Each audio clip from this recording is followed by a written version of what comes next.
प्रति मास 1 तारिख रे नुआ नियम लागू हुए एमतीक कि पुराणा नियम परिवर्तन हुए।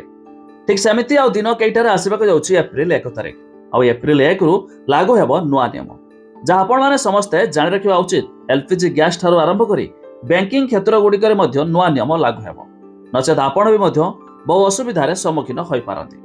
आसतु गोटे गोटे संपूर्ण अपडेट जानिबा ता पूर्व वीडियो को लाइक करंतु, सब्सक्राइब करनथिले एवं सब्सक्राइब करी पाखर थिबा घंटी चिन्ह को दबाई दियंतु। प्रथमटी देखंतु एलपीजी गैस मूल्य रे परिवर्तन।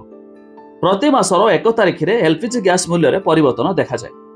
गैस कंपनी गुड़िक प्रति मासर आरंभ रे एलपीजी सिलिंडर मूल्य समीक्षा करती एवं आवश्यक हेले मूल्य मध्य परिवर्तन करती। तबे एप्रिल 1 रे मध्य एलपीजी गैस मूल्य रे परिवर्तन संभव, जार सीधा सड़क प्रभाव घरे गैस ग्राहक एवं व्यावसायिक व्यवहारकारी उपरे पड़ पारे। आ द्वितीयटी होची यूपीआई कारबार नियम रे परिवर्तन। तबे यूपीआई पेमेंट सेवारे ठकेई रोकिबा पई नुआ नियम एप्रिल 1 रु कार्यकारी हेबो। भारतीय जातीय पेमेंट निगम अर्थात एनपीसीआई डिजिटल इंटेलिजेंस प्लेटफॉर्म रे मोबाइल नंबर प्रत्याहार तालिका व्यवहार करने को बैंकिंग गुड़ी को निर्देश देछि। एही नुआ नियम डिजिटल कारबार को अधिक सुरक्षित करिवो एवं ठकेई मामला ह्रास करिवो। आ नेक्स्ट होछि जीएसटी सह जड़ित नुआ नियम कार्यकारी हेबो। तबे इनपुट टैक्स डिस्ट्रीब्यूटर सिस्टम अर्थात आईएसटी 1 एप्रिल 2025 रु कार्यकारी हेबो।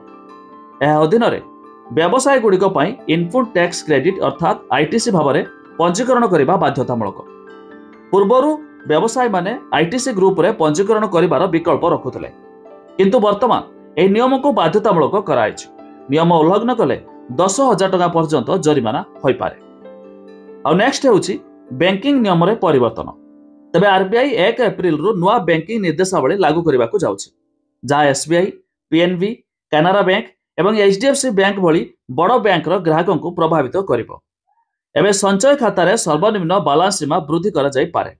जदि अकाउंटधारी माने सर्वनिम्न बालांस बजाय रखते नहीं तेबे सेमानकु अतिरिक्त शुल्क देबाकू पड़ी पारे। आ नेक्स्ट होछि टीडीएस नियम रे परिवर्तन। 1 एप्रिल 2025 रु टिकस काट औसरे टिकस संग्रह अर्थात टीसीएस नियम रे परिवर्तन होई पारे। तबे केंद्र सरकार बजेट रे घोषणा करथिले जे वरिष्ठ नागरिकों पई टीडीएस काट रो सीमा 2 गुणित कराजिवो।